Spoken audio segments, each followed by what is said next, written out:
Baltimore Ravens OTAs are officially over after John Harbaugh canceled what would have been the Ravens' final OTA practice on Thursday. And during Wednesday's session, Tyler Loop went through some growing pains. We talk about that. Chuck Smith passionately going to bat for Zach Orr and so much more coming up on Locked On Ravens.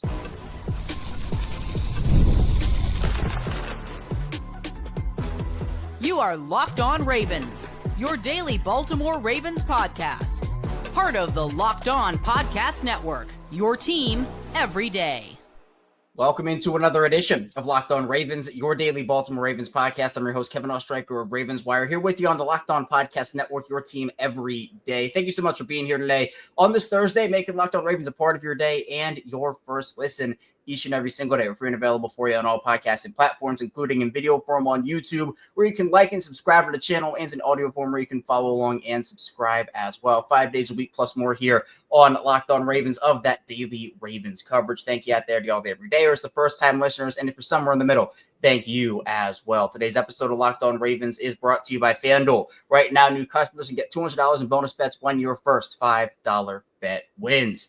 Joining me here today is Cordell Woodland of 105.7 The Fan and The Fresh Take.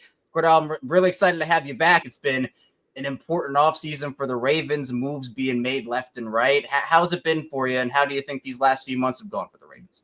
Yeah, I mean, it's all happening so fast. You forget how quickly the NFL offseason goes. And I guess, when you look at all the storylines that take you up to the draft, and then from there you get free agency, you get some pop-up trades here and there. And Aaron Rodgers just going to the Steelers the other day. I mean, it just feels like the NFL never goes away. And it feels like these off seasons are getting shorter and shorter.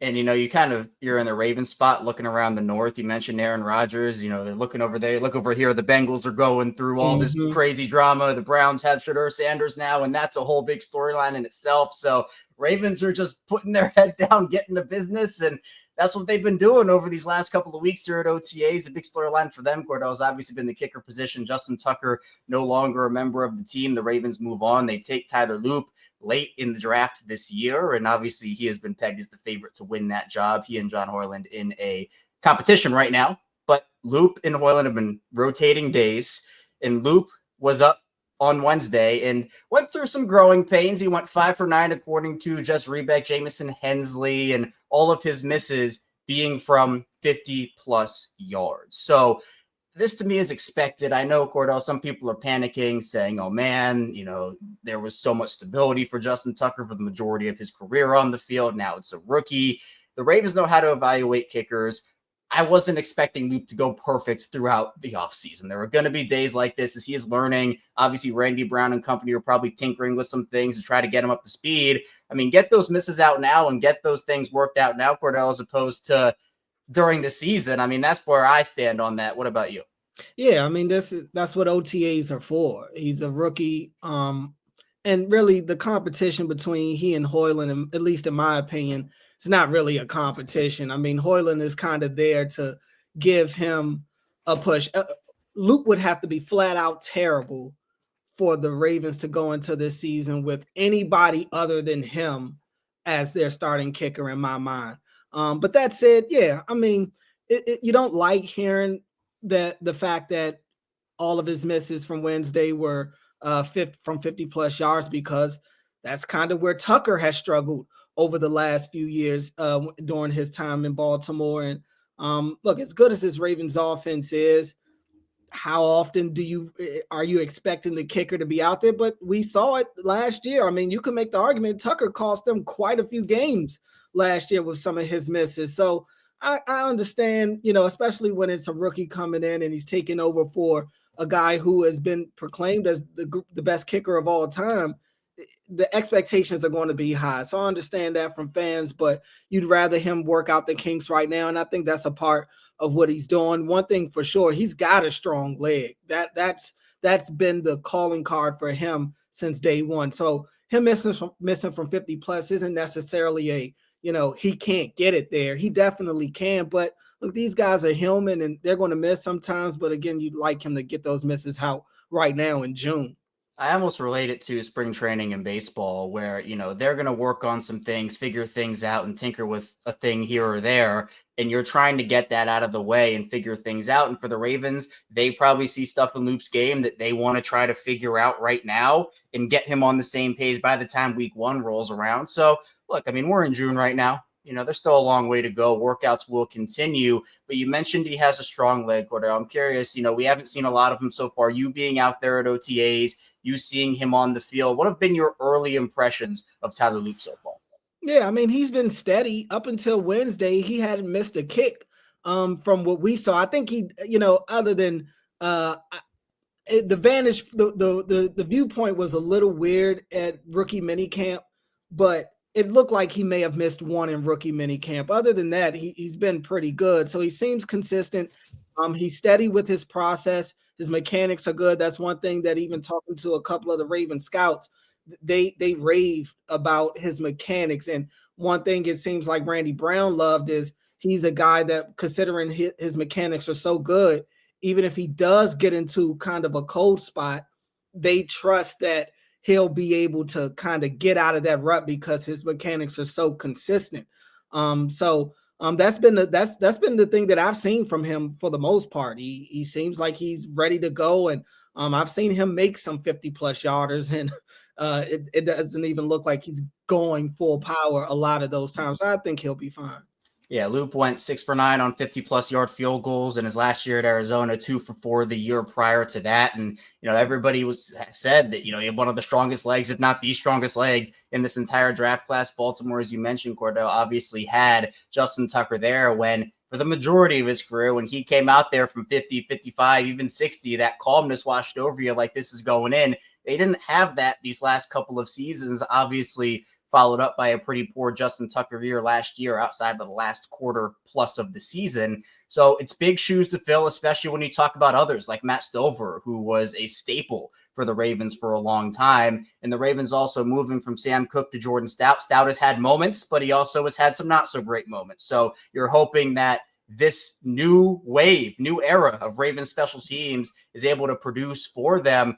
But speaking of the rookie class, obviously it's not just Tyler Loop. Malaki Starks has earned rave reviews by everybody in the organization, a Red Star prospect and someone who both on and off the field is blowing everybody away. Mike Green has had a lot of big moments as well. What have been your takeaways from this Ravens rookie class through workouts so far? Yeah, like you mentioned with Malaki, he's very seasoned. He's very seasoned, and that's what you expect when you draft a guy from Georgia, who's been out there since day one. And if you're a key player for a team like Georgia on any side of the ball, you're really, really good. And Malaki, you go back and watch some of his film from Georgia. I just keep going back to the word season because that's what it reminded me of when I watch his film. He's very polished and mature. He has a maturity in his game that you don't get from a lot of rookies. And the great thing for him is that he can play so many different positions. Kyle Hamilton, the Ravens obviously saw the vision with him, how he can play on the back end. He can play nickel. He can play, he can blitz the quarterback. He can play anywhere on the defensive side of the ball, really. And Malaki has shown that ability as well. But I think if you go back to Kyle's rookie year, it took maybe the midpoint of the season before the Ravens really felt comfortable to utilize him in that way.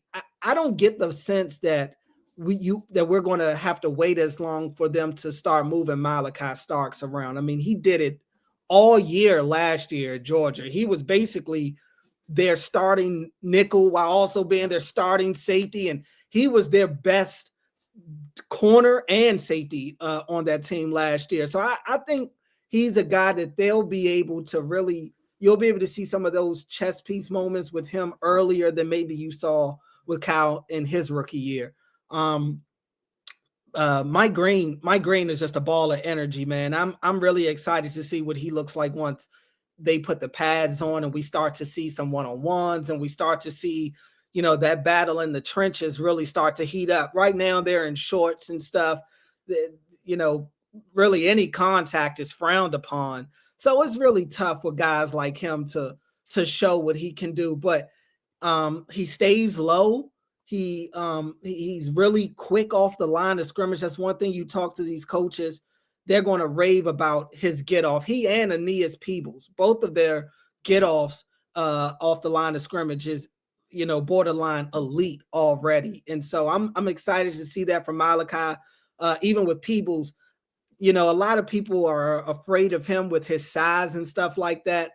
I watch his film, man, and that dude is a penetrator. He gets through the gaps so easily, and he understands how to utilize his leverage. So he's another one. We got to see what it looks like once they put the pads on and he gets in some preseason games. But I'm excited to see him because he could be, that different type of D. The Ravens have a lot of these powerful D linemen. He could be a different type of guy for them that they don't have right now in that defensive line room. So I'm excited to see what he looks like when it gets real. LaJohntay Wester, he has jumped out to me quite a bit. Look, this is the time of year in OTAs where it's very offense friendly. DBs can't really go after the ball. They can barely touch these guys. So it's a lot of pitch and catch going on. It's almost eyebrow raising when you don't catch the ball. Right. But for Wester, he has made a lot of catches. He's made some catches in stride. I could see him doing a little bit of just some of these crosser routes. And I'm not saying he's going to be a focal part of the offense from day one, but I'm curious to see if his utilization as a potential punt returner maybe does create an avenue for him to, even if it's limited opportunities on the offensive side of the ball in his rookie year. The linemen, we'll see, we'll see with some of the offensive linemen. Emory Jones isn't even practicing yet. So we'll kind of have to see with that. Buchanan, he's another one that can move around the field. He's got some quickness, little small in stature, but that doesn't necessarily scare me the way that it scares other people. There's plenty of great football players that are undersized. So I think with him, he's another one that we may have to wait a little bit to really see what he can do. But his calling card is coverage right now. So maybe we'll get an early glimpse of that, maybe in mini camp when they start to do more, as they're doing more and more 7-on-7s, we'll get an opportunity for him to maybe make some plays. It just felt like with the Ravens, after getting a year from Nate Wiggins and Roger Rosengarten last year of those guys playing like Pro Bowl caliber players in a lot of different ways, they needed to hit on that type of production again. It feels like, at least so far, they're going to get that. Maybe not just from their top two picks, but other guys filling in the cracks as well. But coming up in the second part of the show, Chuck Smith went scorched earth for Zach Orr in defense of Zach Orr. So stay tuned. We'll talk about what Chuck Smith had to say and a lot more next on Locked On Ravens. First, the show is brought to you by Skylight. Say goodbye to sticky notes, scribble plans on the fridge, and overlapping calendar invites. The Skylight Calendar is here to bring clarity to the chaos and help families stay organized without the stress. A sleek digital display syncs with your existing calendars, so Google, Apple, Outlook, and more, and it makes it simple to track appointments, practices, dinners, and reminders all in one easy-to-see place. There's a lot of I don't know in my life. I'm always moving and grooving, doing things. I'm on the go, and Skylight eliminates that from everybody's family routine, because for me, I know what I'm doing and everybody else knows what I'm doing and I know what everybody else is doing. It makes things a lot easier. Plus, the color coding is a game changer. Sometimes you just forget who's assigned to what, but Skylight eliminates that and it makes it really easy. Right now, Skylight's offering our listeners $30 off their 15-inch calendars by going to skylightcal.com/NFL. Go to skylightcal.com/NFL for $30 off your 15-inch calendar. That's skylighthtcl.com/NFL. Back on Locked On Ravens, Kevin Oestreicher and Cordell Woodland of 105.7 The Fan, The Fresh Take, talking with you here. And I know, Cordell, there's been a lot of conversation about who is and who isn't there at OTAs. Lamar Jackson and a lot of the team showed up during the first week. Obviously, Lamar and others have not been there. As it is every year, there is the conversation about Lamar and people bashing him. My thing is, look, this is voluntary. If you don't show up, you don't show up. If you don't show up at mandatory minicamp, okay, then we might have to have a different conversation. But it's not like these guys aren't working. It's not like these guys aren't putting in the work on their own, training with their guys down wherever they're training. I think this is a big non-story, but it just feels to be a story with Lamar for some reason as opposed to other guys. And by the way, Lamar's not the only star not to show up to OTAs this offseason across the league. So I just feel like it's a big nothing ball. Are you on that same page? Yeah, for the most part. I mean, especially when it comes to guys like Lamar. I mean, he shows us every week during the season. I mean, this is a dude that after all the drama surrounding his contract extension, he finally gets it done. And what does he do? He goes out there and wins MVP, and then the next year he probably should win MVP again. Right. I mean, I'm not questioning Lamar Jackson not showing up to voluntary workouts in June. I watched Lamar during the first week of OTA practices when he was there, and the dude looked like it was week 7 of the NFL season. He's throwing dots all over the field. He was so cool, calm, and collected. He's in rhythm. He looked perfect out there. So I have no doubts that Lamar's doing whatever he needs to do to get ready for the season. He understands the weight that he carries for this team and this franchise. He understands that if they're going to do anything this year or any year, it's going to be because he's upright and playing like an MVP caliber quarterback. So no, I don't get all up in arms about him not being there. I definitely don't care about him forfeiting money. It's not my money. And obviously, he doesn't care. So why should I care? He's done this multiple years in a row. It's the off season and everything's a story in the off season. And he just happens to be one of the few quarterbacks not showing up to camp this year. So I get it from an optic standpoint. And would it be great if he was there? Sure. But I'm not going to bash him or any of the top guys that I don't feel like need to be. There are certain people that need to be at OTAs. Lamar Jackson is not necessarily one of them for me. And OTAs also are opportunities for younger guys to step up. So, I mean, obviously Cooper Rush is not a young guy, but even just kind of trickling down to the other stars who have not been there recently. Does Lamar Jackson need OTAs? No, he does not need OTAs. Does Derrick Henry need OTAs? He doesn't need it. Great. If he was there, great. Like, I agree with you, where ideally everybody does show up and it's all wonderful. But if these guys have worked all offseason, they're continuing to work. Once mandatory minicamp starts, all right, boom, let's hit the ground running there. So that's kind of where I am on that. But let's move on to Chuck Smith, because he gave about a 3-minute scorched earth answer on Zach Orr. He's been wanting to say this for a long time, apparently. Now, I'm not going to sit here and read the entire answer. I'm not going to subject you to that, Cordell. I'm just going to read the spark notes for you, and then we'll react to it. But essentially, Chuck Smith wanted to give Zach Orr all of the credit, or at least most of the credit, for the Ravens' defensive turnaround. This is a guy that he said, stood on 10 toes and was tough on the coaches, tough on the players, and he essentially said, Zach Orr is the guy. Dude is the truth. Dude's going to be one of the best coordinators in the league. He's smart. He's a leader. He talked about how he watched on, TV and these shows, how, Zach Orr was getting this flack and the defense wasn't great. But he ends up really just going to bat for him throughout this entire answer, talking about how he wants Zach Orr to get recognition. He sees this potential in Zach Orr, and he wants him to get the proper credit for it. So I thought it was a really cool thing, because you could see the passion and the fire and how much he actually meant the words that he was speaking up on that podium. And for a guy who, again, had a tough draw of opponents during his first 4 weeks in the NFL as a coordinator, he's a player that was wonderful when he was on the field, but there's just, it's a difference between being a player, being a coordinator. He adjusted. Maybe it took a little longer than people thought it would, but that also was personnel issues. It wasn't just play calling, where no one expected Marcus Williams to be as bad as he was last year. Eddie Jackson was a disaster. That Cleveland game was one of the worst safety games I've ever seen played. So Zach Orr, they made the necessary adjustments, and I'm really happy that Chuck Smith took the time to recognize Zach Orr for what he did last season.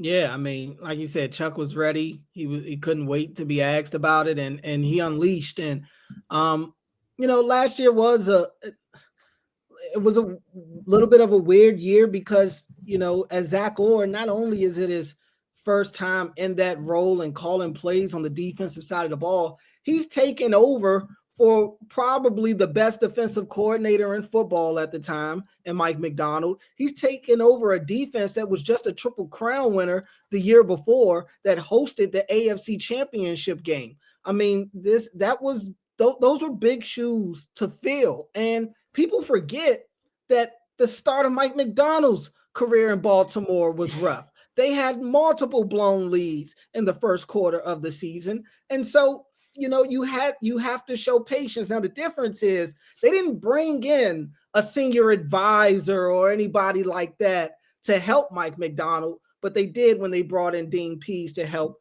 Zach Orr. So, it gives, I go back to the end season of Hard Knocks for the AFC North last year. And there was, going into that Pittsburgh game, I don't think it was a coincidence that Mike Tomlin in that meeting was given a lot of credit to Dean Pease and kept emphasizing that he sees a Dean Pease defense on there. I think it's all mind games when it comes, especially in that rivalry. One team leans into the mind games more than the other team, and that being Pittsburgh. Mike Tomlin, he'll play those games.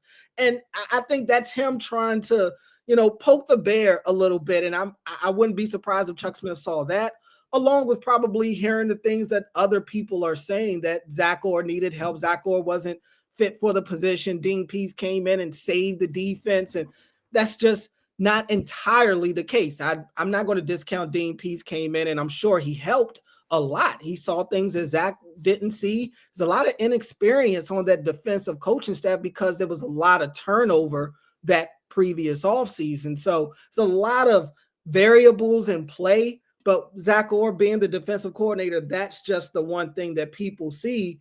And I think that's what frustrated Chuck Smith is that, okay, when the defense stunk, Zach Orr is the one that everybody is hunting down. But when the defense wakes up, everybody's getting the credit but Zach Orr. So I can understand why Chuck felt the way that he did. And I think Zach Orr got better as the year went on. And I expect him to be even better as a coordinator this year.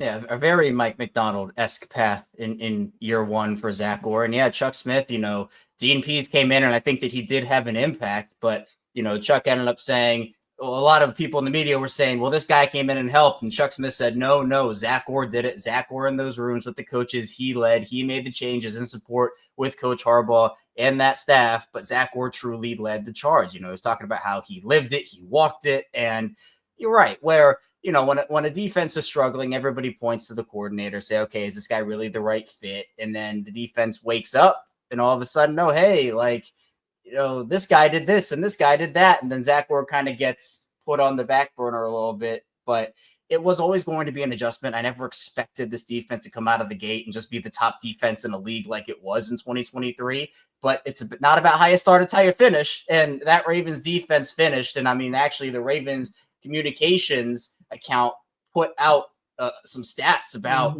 from weeks 11 through 18. So shout out to the Ravens comms account here on social media. From weeks 11 through 18, the Ravens defense ranks number 1 in yards per game, number 1 in points per game, number 1 in yards per play, number 1 in opposing quarterback rating, number 1 in passing touchdowns, and number 1 in third down percentage. So the turnaround was evident. But coming up, we will continue to talk about some OTA standouts Cordell has seen on the field for Baltimore, plus talk about a couple of injuries the Ravens suffered earlier in the week because John Harbaugh gave updates on those. So stay tuned. A lot coming your way on Locked On Ravens. First, this show was brought to you by FanDuel. The NBA playoffs are in full swing, and every night delivers highlight-worthy performances, major momentum shifts, and can't-miss moments. The playoffs are almost over, which is crazy to think about. Game 4 of the NBA Finals coming up on Friday, and you do not want to be that team that goes down 3-1. There are a bunch of stats that are not in your favor, so you have to even the series at 2-2. And for me, I'm going to go with a same game parlay here that I feel pretty good about, and I'm going to mix and match both Thunder and Pacers players here. I know I've been kind of riding the Pacers train, but I want to get a little bit of Thunder love in there too. So Shai Gilgeous-Alexander, the league MVP, I'm picking him to go over in points. Miles Turner over in points as well. I think he's going to have a big game. And then I still believe in Tyrese Halliburton. I'm going to give Tyrese Halliburton the over as well. So if you're new to FanDuel, it's the perfect time to sign up. Head to FanDuel.com and place your first $5 bet. If it wins, you'll get $200 in bonus bets. Make every moment more. FanDuel, official sports betting partner of the NBA. Back here on Locked On Ravens with Cordell Woodland. I am Kevin Oestreicher breaking down Ravens football, Ravens OTAs, and Cordell, you were there when these injuries were suffered that we're going to talk about, so I want to get your opinion on them. Beau Braid was helped off the field. Chidobe Awuzie also suffered an injury. So after Ardarius Washington goes down, 2 more secondary members suffer an injury. Everybody is like, oh wow. Oh, this is bad. But John Harbaugh gave updates on these two, saying they both had minor ankle injuries. So this is June. Hopefully that's the case, and they'll be able to recover by the time, at the very minimum, hopefully training camp starts. But you being out there, you watching the secondary, and you kind of seeing that, these injuries to you, was this update a little bit of a breath of fresh air for you? Yeah, definitely good news if it holds to be true. John is a guy that historically is very optimistic when it comes to injuries. So, you got to take what he says with a grain of salt. The Awuzie one, I can, being there, it didn't look very serious. So I can kind of understand that one. The Bo Braid one, it didn't look as bad as it maybe felt to him. He was very animated after the play, kind of a freak situation, ball thrown to Keith Kirkwood and double coverage with Bo Braid and Longer Beam. And Longer Beam actually came up a little limp after the play as well, but he walked his off and he was able to get back to practice. Bo Braid, he was very upset. He's punching the ground. He's you're expecting the worst at that point. He kind of throws his helmet off, and they check him out, and he did need to be helped off the field. But as he was walking off the field, he started to put a little more pressure on that leg. So it seems like they dodged a bullet with that. He may, with minicamp being next week, it wouldn't shock me if he's not out there for minicamp and we don't see him again until maybe the early stages of training camp. But definitely still good news. It's June. Shouldn't impact either of those guys this season right now. Yeah, and that is good news. So hopefully those guys will be recovered very maximum by the time the season starts. But, you just got to hope for the best with those. And injuries will happen. I mean, obviously with Ardarius, and it's going to happen throughout the season. You just got to hope that you can contain them as much as possible and have the depth to respond to them when they happen. But OTAs are a chance, as we've talked about, Cordell, to see some of those young guys in action, especially when the vets aren't there. And there have been a lot of guys, year 2 players, year 3, year 4, that are looking to make impacts and names. I know that wide receiver position has been making a name for itself. You mentioned LeJontay Wester, but it seems like, by all accounts, Tez Walker's been this just absolute stud throughout all these workouts and all these practices. I mean, what have you seen from some of these younger guys as they look to maybe take on bigger roles this year? Yeah, you brought up Tez Walker. Tez looks more comfortable out there this year. He is more aggressive going after the ball for sure. We've seen that, but again, and I'm not trying to downgrade what any of those guys are doing. I'm just giving the perspective and just the reality of this is the time of year where it's leaning into the offense. So it's not a lot of competition for those balls right now, but it's good to see him catch them. You'd rather him catch it than drop it. But I do like his attention to detail on his routes right now. It seems like he's starting to understand how much depth to get on some of his routes. Last year, quite a few times you'd see coaches after his routes going and telling him, where exactly he's supposed to be. So it feels like he is getting more comfortable, and, who knows? They are loaded in the receiver room right now. It'll probably take some unfortunate circumstances for a lot of these younger guys to find their way onto the field, but that's a good problem to have. You'd like them to be ready, and we'll see if that's the case for Tez Walker. I did give LeJontay Wester praise earlier. I am high on him, even if it doesn't come to fruition his rookie year. As time goes on, I think he's going to be a guy that shows himself to be more than just a special teamer. I think that kid can definitely play. And Dayton Wade's a guy that has also, been very active throughout OTAs. And, this is the time to do that. Granted, Rashod Bateman and Zay Flowers and DeAndre Hopkins, they've missed a few of the OTAs. So it's opened the door for some of these young guys to get opportunities. And guys like Dayton Wade, I will say, has taken advantage of them. When he does get a lot of reps out there, he makes the most of them. He will flash. So I think he's going to be one that's probably somebody to watch in preseason because he's going to get a lot of run, and he may be a guy that makes a couple of plays. Yeah, and I know that for these wide receivers. Jeff Zrebiec of The Athletic also echoed your sentiments on Dayton Wade. He talked about Malik Cunningham as a guy that made some plays during Wednesday's practice as well. So it's like, they're so deep a wide receiver, but then it's not like they're just like 4 deep or 5 deep. They're like 7, 8, 9 that like they could realistically either be priority practice squad players, maybe make another squad if they get cut during final cut down day. So feels like it's been a long time since the Ravens have had, maybe they've never had that problem the way that they've had it in the course of their franchise history like they do this season, but it's a good problem to have nonetheless. Now, I want to bring it back to Chuck Smith for a second because that defensive line, the outside linebacker room, is going to be a big part of Baltimore's defense this year. Owe came to workouts looking a lot bigger, put on that 15 to 20 pounds of muscle, and he's going to be a guy that I think a lot of people are looking for, especially in a contract year, to have a big year. But Chuck Smith mentioned 2 underrated names that I think a lot of people are looking forward to seeing them maybe take a jump in both Travis Jones and Tavius Robinson. Chuck Smith said that Travis Jones has a chance to be a Pro Bowler and is as good as any nose guard in the league. And he said that Tavius Robinson doesn't get enough credit and is the centerpiece of the defensive front, a bona fide pass rusher. So for those 2 underrated guys and just this defensive line group in general, outside linebackers, I mean, do you feel like this could be a transformative year for a lot of these guys in that room? Yeah, I mean, look, Tavius Robinson is, I think a lot of us have to just say it. He's better than many of us thought he'd be, honestly. He's turned out to be a staple. And while everybody's been looking for David Ajabo to pop out and, talking about Owe, and Owe's coming off a really good year, his first double-digit sack year. So definitely I'm not trying to discount him.